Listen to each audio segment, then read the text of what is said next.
I showed up at my ex's funeral. People whispered and stared. Then the lawyer read the will, and suddenly, every eye in the room turned to me. When I walked into that church that morning, the air didn't just change, it froze. Conversations died mid-sentence, eyes darted, and necks craned. Some people gasped, others whispered my name like it was a curse. It had been over a decade since most of them had seen me, and now here I was, standing at my ex-husband's funeral like a storm no one had expected. Martin Devlin, the man I had once called my entire world, lay in an open casket, surrounded by white roses and soft music. His second wife, Tina, sat front and center, dabbing her eyes with a tissue she barely used.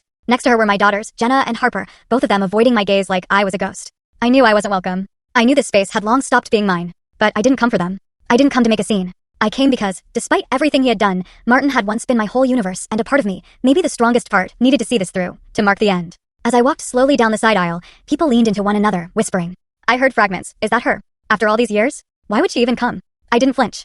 I kept my head high, my back straight, and chose a pew near the back, quietly folding my coat beside me. It felt like I was sitting on trial, but I wasn't ashamed. They didn't know the whole story. Most never did. The minister spoke, people cried, and memories I had long buried came rushing back. Our first Christmas, the house in Charleston, the girls learning to ride bikes. And then, the silence. The thick, suffocating silence that settled in our last years together. Then, just when I thought the whispers might finally die down, the lawyer stood at the podium. A tall man in a charcoal suit, briefcase in hand, his voice calm but clear.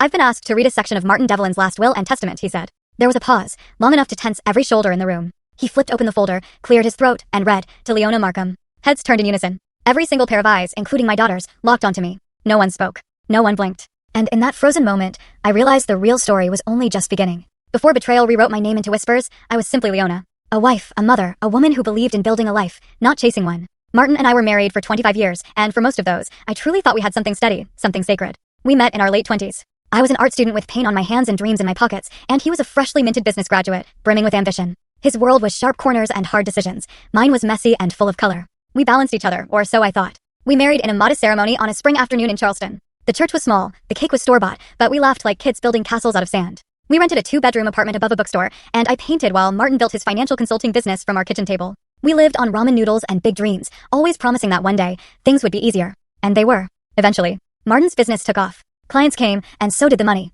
He wore suits that cost more than our rent in those early years. I stayed home, raising our daughters, Jenna and Harper, while painting on the side, mostly as gifts, sometimes for neighbors, and often just to remember who I was. Our home in Charleston was something I had helped design. Full story on the channel. Link below. Click now and watch what happened next.